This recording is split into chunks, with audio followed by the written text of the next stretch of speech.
Hello everyone. तो क्या हाल चाल है आप सभी लोगों के। उम्मीद करता हूं कि सभी लोग बहुत अच्छे से होंगे।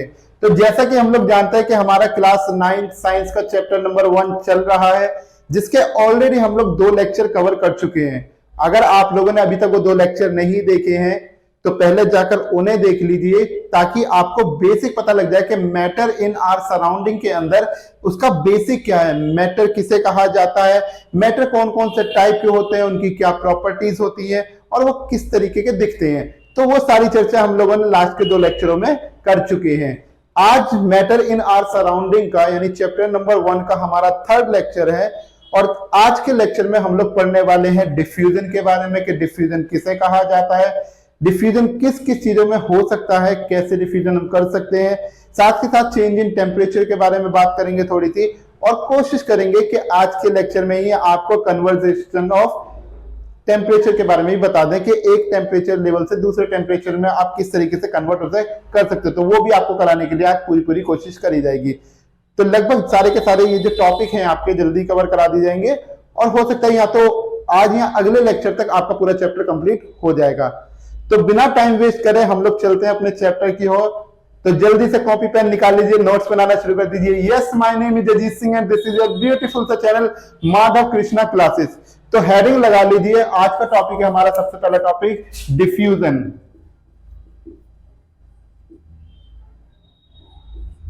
तो देखिए डिफ्यूजन का मीनिंग क्या होता है। सबसे पहले हम इसी बात को थोड़ा चर्चा में कर लेते हैं कि डिफ्यूजन कहते किसे हैं। तो जैसा हम लोग जानते हैं कि डिफ्यूज का मतलब होता है एक चीज का दूसरी चीज के अंदर एंटर हो जाना, यानी कि दो कोई भी चीज है बिना किसी एफर्ट के अगर दो चीज एक दूसरे में सम्मिलित हो जाती है, समा जाती है, तो उसको हम लोग डिफ्यूजन कह देते हैं।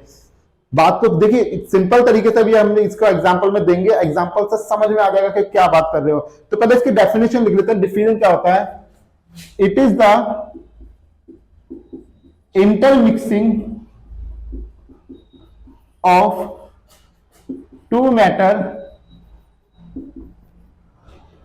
विदाउट एनी एक्सटर्नल एफर्ट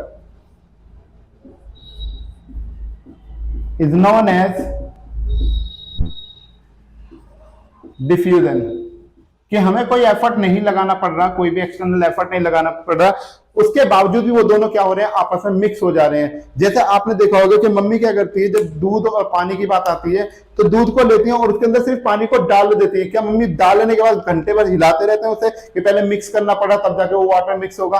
कुछ नहीं करना होता उन्हें। वो सिर्फ क्या करते हैं, दूध लेते हैं और दूध के अंदर 1 गिलास आधा गिलास जो भी वो पानी डाल रही होती है वो उसके अंदर आराम से एंटर करा देते हैं और उन्हें मिलाने की कोई जरूरत नहीं पड़ती, वो अपने आप ही उसमें डिफ्यूज हो जाते हैं।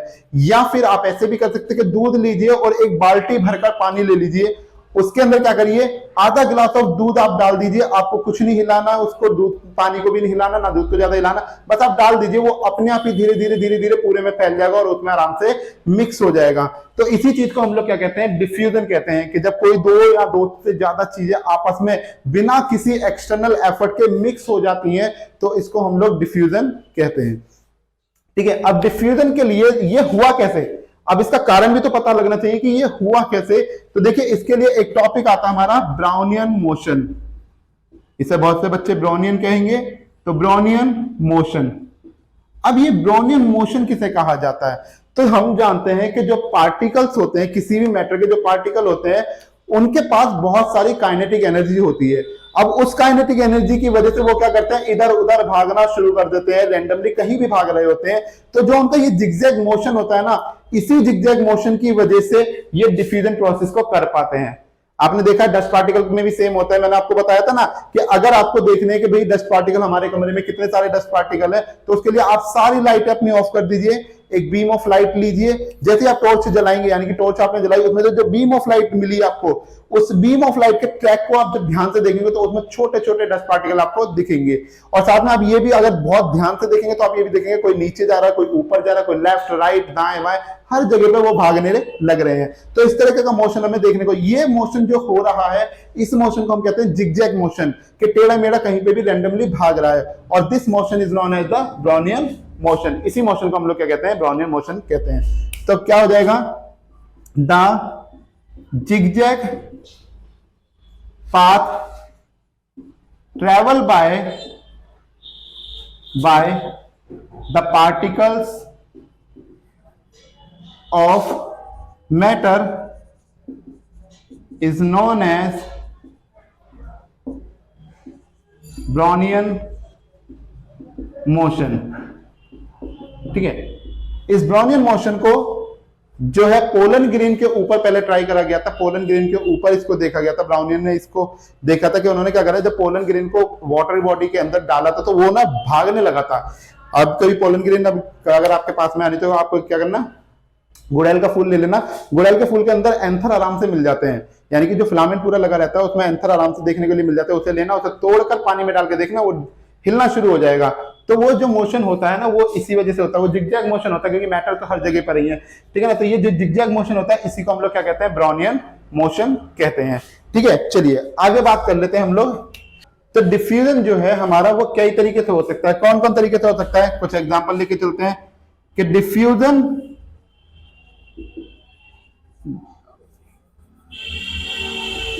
Diffusion of solid into liquid. सबसे पहले बात कर लेते हैं हम diffusion of solid into liquid, कि किसी सॉलिड को लिक्विड के अंदर कैसे डिसॉल्व करा जा सकता है, किस तरीके से हम उसका डिफ्यूजन कर सकते हैं। तो आपने देखा होगा कि जैसे सॉल्ट वाटर मैंने ले लिया, यहाँ पे सॉल्ट ले लिया, अब सॉल्ट को मैंने क्या करा, वाटर के अंदर मिक्स कर दिया। ठीक है, जैसे मैं सॉल्ट को वाटर के अंदर डालूंगा, देखिए अगर मैं उसको क्या करूंगा, हिला के मिक्स करूंगा तो मुझे पता है वो जल्दी से जल्दी मिक्स हो जाएगा। लेकिन अगर आप हिलाते भी नहीं हो और सिर्फ सॉल्ट वाटर को डाल देते हो उसके अंदर और कुछ टाइम के लिए छोड़ देते हो, तो वो ऑटोमेटिकली अपने आप ही उसमें डिसॉल्व हो जाएगा। आपको कोई एक्सटर्नल एफर्ट लगाने की जरूरत नहीं मिलेगी और आप देखोगे कि वहां पर क्या होगा, सॉल्ट वाटर तैयार हो जाएगा। अब ये जो सॉल्ट वाटर होगा इसकी डेंसिटी हाई होगी as compare to normal water के। क्यों? क्योंकि नॉर्मल वाटर के अंदर, अगर मैं नॉर्मल वाटर की बात करूं तो नॉर्मल वाटर के बीच में हमें पता है कि कुछ गैप पाया जाता है, या कह सकते हैं एक तरीके से कि स्पेस होता है इनके बीच में। नॉर्मल वाटर के बीच में स्पेस होता है। तो जैसे ही आप उसके अंदर सॉल्ट को प्लेस करते हो, यानी कि नॉर्मल वाटर में आपने नमक डाला, अब नमक डालने के बाद क्या होता है, without rise in the level, इनका लेवल राइज करने से, वाटर का कोई लेवल राइज नहीं होता, क्या होता है कि उनमें जो गैप वाली जगह थी उन गैप में जाकर ये सोडियम क्लोराइड यानी कि हमारा जो सॉल्ट होता है वो जाकर फिट हो जाता है और बिना पानी के बढ़े, यानी कि उनके लेवल को राइज करे बिना ही ये क्या होता है, उसमें एडजस्ट हो जाता है। अब जैसे इसके अंदर एडजस्ट हो गया, इसने सॉल्ट वाटर बनाया, अब जो पार्टिकल की पहले खाली जगह पड़ी हुई थी अब वो जगह बढ़ गई, तो बढ़ने की वजह से हमारी क्या हो गई, इसकी डेंसिटी हाई हो गई। अब इस हाई डेंसिटी के अंदर आप कुछ चीज मिलाओगे तो वो थोड़ी देर में मिलेगी as compare to the water. चाहो तो आप इसका एग्जांपल सबसे अच्छा क्या कर सकते हो, सबसे बेहतरीन एग्जांपल रहेगा कि आप ना 2 गिलास वाटर लेना, एक लेना सॉल्ट वाटर को, एक लेना नॉर्मल वाटर को। ठीक है ना, 2 गिलास वाटर लेना। अब इसमें थोड़ा सा उजाला ले लेना, उजाला नील जो आपकी आती है उसको आप लेना, 4 बूंद इसमें गिरना नॉर्मल वाटर के अंदर, 4 बूंद आप एक अपने जो है सॉल्ट वाटर के अंदर गिरना। जब आप देखोगे इसके अंदर, दोनों के अंदर के नॉर्मल वाटर के अंदर वो जो आपने उजाला की जो नील गिरी है वो बहुत तेजी से डिसॉल्व होगी। अपने आप आपको कुछ नहीं करना, वो बहुत तेजी से उसके अंदर डिसॉल्व होना शुरू हो जाएगी, यानी उसमें डिफ्यूज करना शुरू कर जाएगी as compare to the salt water. क्यों? क्योंकि उसके अंदर अभी भी पार्टिकल्स के लिए जगह बाकी है वाटर के अंदर, नॉर्मल वाटर के अंदर। लेकिन जो सॉल्ट वाटर है, सॉल्ट वाटर के अंदर हमने उस जगह को क्या कर दिया, फिल कर दिया, डेंसिटी उसकी हैवी कर दी। अब डेंसिटी हाई होने की वजह से वो बहुत ही धीरे धीरे जाकर उसमें मिक्स हो रहे हैं और हो सकता है कि वो पूरी तरीके से मिक्स भी ना हो पाए, डिपेंड करता है कि हमने कितना सॉल्ट मिलाया है। इसी तरीके से अगर आप चाहते हो कि इससे भी तेजी, यानी कि वाटर में जितनी तेजी से डिफ्यूज कर रहा है उससे भी ज्यादा तेजी से डिफ्यूज करे, तो आप पानी को बॉइल कर दो। बॉइल वाटर लोगे तो उसके अंदर जो पार्टिकल के लिए स्पेस है वो और ज्यादा बढ़ जाएगा, और ज्यादा बढ़ जाएगा, तो आप उसमें पानी ड्रॉपलेट जैसे डालोगे नील की तो वो और तेजी से डिसॉल्व हो जाएगी। दूसरा हमारे पास एग्जांपल आ जाता है डिफ्यूजन ऑफ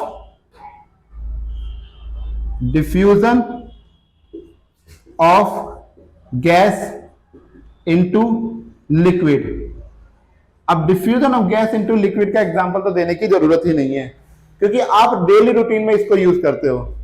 क्या चीज आपकी, सॉफ्ट ड्रिंक। सॉफ्ट ड्रिंक हम सब ने पी हुई है, ऐसा कोई नहीं है जिसने लगभग सॉफ्ट ड्रिंक ना पी हो। हर कोई कभी ना कभी थोड़ी बहुत तो पी ही लेता है, ये नहीं कह रहा कि मैं रोज ही रोज आप जो है बोतलें भर भर के पी रहे हो, लेकिन थोड़ी बहुत सॉफ्ट ड्रिंक हर कोई पीता। सॉफ्ट ड्रिंक यानी कि किसी ने कोको कोला पी है किसी ने कोको कोला पी ली, किसी ने पेप्सी पी होगी, किसी ने लिम्का पी होगी। तो जिसने जो भी पिया है सबके अंदर क्या होती है, आपको गैस की मात्रा देखने के लिए मिलेगी। जैसे ही आप क्या करते हो, उसको खोलते हो उसके ढक्कन को, कि आपने लिया और उसके ढक्कन को ऐसा खोला, खोलने का जैसे ही आप खोलते हो तो एकदम एकदम आवाज करता है वो, फुस, एक फुस जैसी जो आवाज आती है वो किसकी वजह से, वो क्योंकि गैस पार्टिकल वहां पे बहुत ज्यादा कंप्रेस हो रहे थे वो, तो वो वाले तेजी से पहले निकल जाते हैं। दूसरी बात क्या होती है कि जो गैस होती है, जैसे आप उसको थोड़ा सा शेक करोगे तो शेक करने के बाद आप देखोगे उसमें बबल्स बहुत तेजी से उठते हैं, और वो बबल बहुत ज्यादा अमाउंट में भी उठते हैं, कि आप जैसे आपने हिलाने के बाद उसे खोलोगे तो वो पूरी की पूरी आपकी जो वाटर है, यानी कि कह सकते हैं कि आपकी जो पेप्सी है वो बाहर निकल आता है। क्यों? क्योंकि उसमें गैस का प्रेशर हाई हो गया। शेक करने की वजह से आपने एक प्रेशर दे दिया, प्रेशर की वजह से गैस क्या हो गई, इसकी हाई हो गई। ठीक है, तीसरी बात करते हैं। अब तीसरी के लिए मैं पहले देख लूं कि आप लोगों को ये दिखाई दे रहा है कि नहीं दिखाई दे रहा, उसके बाद तीसरी बात बताता हूं। चलिए, तो ये आप लोगों को ठीक से दिखाई पड़ रहा है।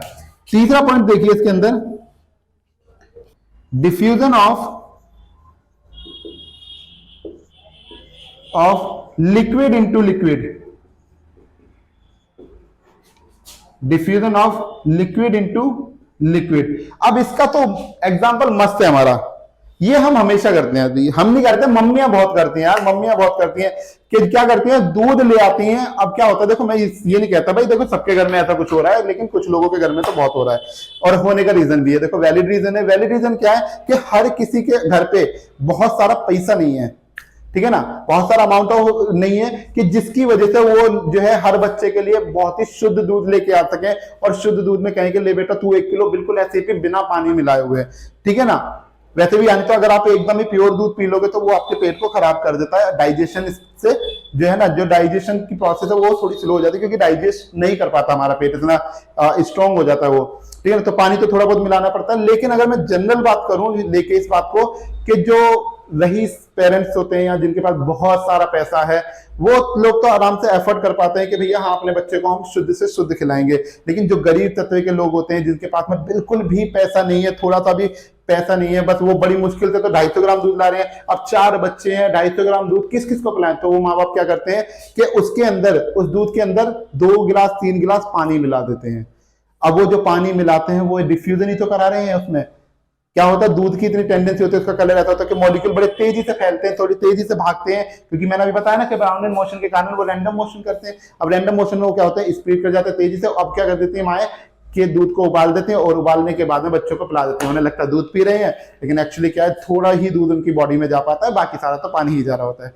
लेकिन देखिए, मुद्दा हमारा किसी के गरीब या अमीरी को बताने का नहीं था, हमारा मुद्दा सिर्फ ये था कि हम डिफ्यूजन के बारे में थोड़ी सी जानकारी दे रहे थे। हाँ, जिसको अगर थोड़ी सी बातों को समझना है तो वो समझ भी सकता है कि अगर हो सके तो दूसरों की इस चीज में हेल्प करी जाए, जो बहुत ही गरीब तत्व के लोग हैं। चलिए यहां पर आ जाते हैं। तो diffusion of liquid into liquid के अंदर हमारा सबसे अच्छा एग्जांपल यही है कि हमने मिल्क के अंदर, मैं इसका एग्जांपल यहां सामने लिख देता हूं, मिल्क प्लस वाटर, ठीक है। ये सबसे अच्छा एग्जांपल हमारा किसका, diffusion of liquid into liquid. चलिए आप लोग पहले ये सब उतार लीजिए, देन आफ्टर चलते हैं अपने अगले टॉपिक की ओर कि अगला टॉपिक हम क्या पढ़ेंगे। नोट डाउन कर लीजिए। तो आई होप तो आप लोगों ने उतार लिया होगा इस चीज को, सभी बच्चों ने। अगर किसी ने नहीं उतारा तो वीडियो को पॉज कर लो, पॉज करके आराम से उतार लीजिए। टेक्नोलॉजी आपके हाथ में है, किसी पड़ोसी के हाथ में थोड़ा ना कि भैया रुकेगी नहीं वीडियो। पॉज मारो, आराम से उतारो, और उसके बाद में फिर लिख लो, ठीक है ना। चलिए अब आगे बात करते हैं नेक्स्ट टॉपिक की हमारी, कि change of state of matter, कि किस तरीके से हम किसी मैटर की स्टेट को चेंज कर सकते हैं। हेडिंग डाल लीजिए आप लोग, change of state of matter. चलिए, तो टॉपिक है हमारा change of state of matter. अब देखिए, मैटर की स्टेट किस तरीके से हम लोग बदल सकते हैं या कैसे बदल सकते हैं, इस बारे में थोड़ी सी चर्चा कर लेते हैं कि चेंज किस तरीके से करते हैं। तो देखिए, change of state of matter होता क्या है, इसकी बात करते हैं। Change of state of matter होते हैं the phenomenon by which the matter change their state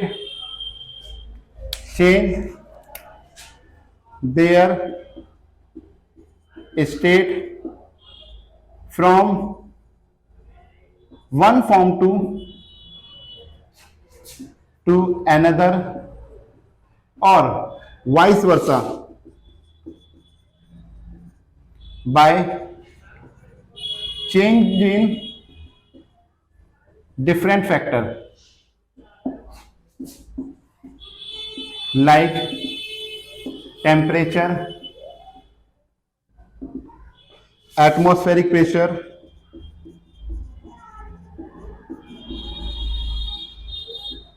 pressure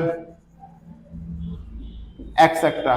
कोई भी कारण हो सकता है। देखिए किसी भी मैटर के चेंज करने के ऊपर, उसकी स्टेट को बदलने के ऊपर बहुत सारे कारण हो सकते हैं। हो सकता है वो एटमॉस्फेरिक प्रेशर की वजह से हुआ हो सकता है कि वो नॉर्मल प्रेशर लगाने की वजह से उसमें चेंज हुआ। जैसे हम लोगों ने गैस के केस में देखा था कि गैस के केस में अगर हम प्रेशर लगाते हैं, बहुत ज्यादा अमाउंट में हम प्रेशर लगाते हैं, तो प्रेशर लगाने की वजह से जो हमारी गैस होती है वो लिक्विड के अंदर कन्वर्ट हो जाती है। साथ में कुछ क्या होता है, उसमें लो एटमॉस्फेरिक प्रेशर भी सम्मिलित होता है, टेम्परेचर कम होता है उस केस में, तो वो गैस के अंदर गैस जो है लिक्विड के अंदर कन्वर्ट हो जाती है। या सीएनजी का आपने देखा होगा कि जिन लोगों के घर में एलपीजी सिलेंडर आते हैं, तो उन सबके घर में आप देखना, कभी भी अपने सिलेंडर को उठाना, जब भरा हुआ आप ला रहे हो, उसको हिला के देखना, हिलाने के हिसाब पाओगे कि उसके अंदर कुछ पानी का अमाउंट आपको दिखेगा, पर एक्चुअली में वो गैस ही होती है।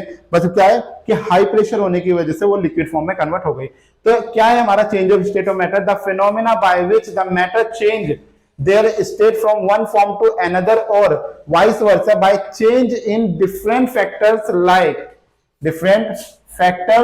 like temperature, atmospheric pressure कुछ भी हो सकता है कारण जिसकी वजह से वो अपने चेंज कर सकता है। जैसे हम लोग अगर बात करें तो वाटर जो होता है, वाटर हमें 3 स्टेट में मिलता है।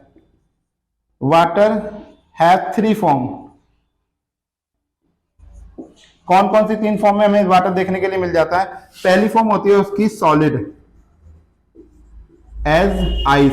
आप बर्फ देखोगे तो वाटर की तो फॉर्म है, बर्फ है क्या, तो वो सॉलिड फॉर्म में हमें देखने को मिलता है। दूसरा लिक्विड, एज लिक्विड। इसमें तो ज्यादा कुछ खास है नहीं कि लिक्विड तो लिक्विड की फॉर्म में दिखेगा ही। आप पानी को देख लो जनरली, ठीक है ना, कोल्ड ड्रिंक देख लो, कुछ भी देख लो, वो लिक्विड तो लिक्विड की फॉर्म है ही। तीसरा जो है इसमें वो है आपका गैस, गैसियस स्टेट, एज, या गैस ही लिख लीजिए आप, गैस एज वेपर। क्या आप वेपर जो देखते हैं, यानी कि भाप जो उड़ती है, जैसे आपने पानी को बॉईल करा, बॉईल करने का तो भाप बन के जा रही है, तो भाप बनने का रीजन क्या है? इसी से ही है आपका, किसकी वजह से? चेंज ऑफ स्टेट की वजह से, कि गैस क्या बन रही है, वेपर के अंदर कन्वर्ट होती जा रही है, ठीक है ना। तो इन्हीं 3 फैक्टर हम वाटर को इन 3 फॉर्म में देखते हैं, कि सॉलिड को देखते हैं आइस की फॉर्म में, यानी कि जो वाटर होता है जब वो सॉलिड दिखाई दे रहा है तो हम जनरली बर्फ को देखते हैं, तो बर्फ हमारा क्या है? वाटर का सॉलिड फॉर्म है। दूसरा हम लोग बात करें लिक्विड की, तो लिक्विड है ही हमारे पास में। तीसरा गैस एज ए वेपर, तो जब हम पानी को बॉईल करते हैं, गर्म करते हैं, तो वो वेपर में कन्वर्ट होना शुरू हो जाता है, ठीक है। आप इसको नोट डाउन कर लीजिए, देन आफ्टर चलते हैं अगले पार्ट पे कि अगला टॉपिक हमारे पास में क्या है। चलिए, तो आप लोगों ने उतार लिया होगा, नेक्स्ट टॉपिक पे चलते हैं हम।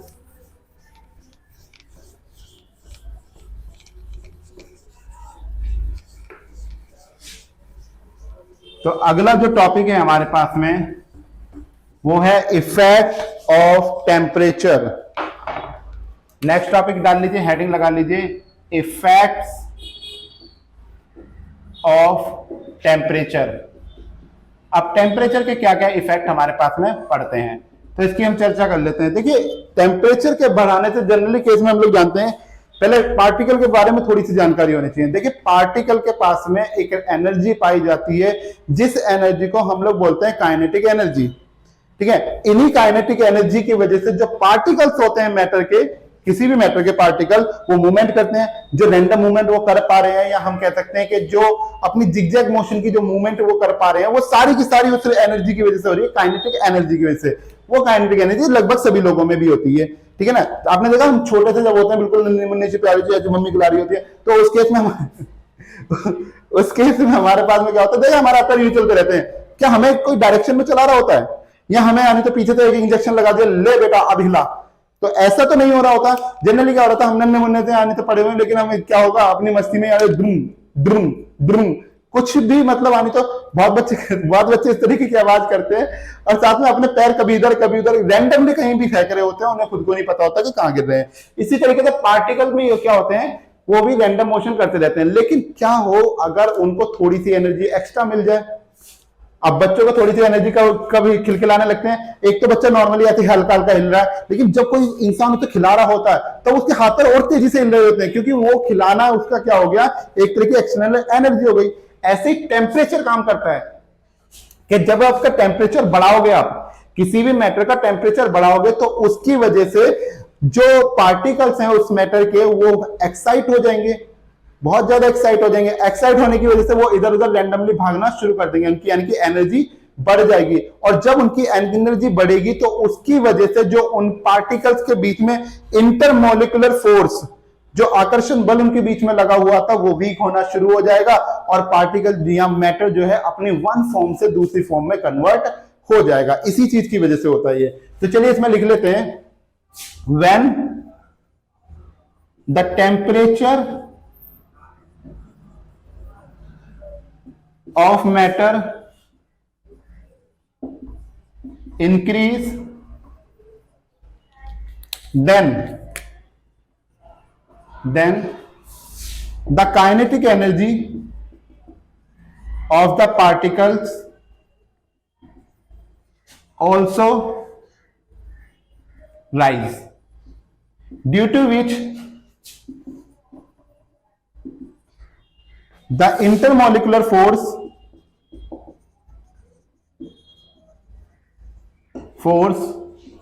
among the particles goes weaker and the matter change their state from one form to another।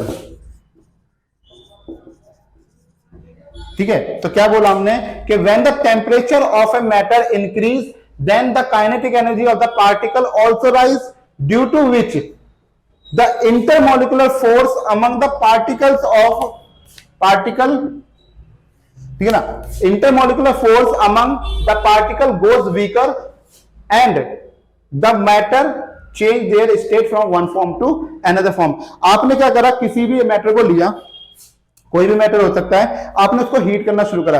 ऐसे सिंपल मैं समझाता हूं, एक आलू ले लीजिए। अब आलू क्या होगा, अभी आलू को आप अपने हाथ से तोड़ेंगे तो वो टूटेगा नहीं आपका, ठीक है ना। अब आप उससे क्या करिए, उसको लीजिए और उसको पकाने के लिए रख दीजिए, यानी कि उसे गर्म करना शुरू कर दीजिए, हीट दे दीजिए उसे।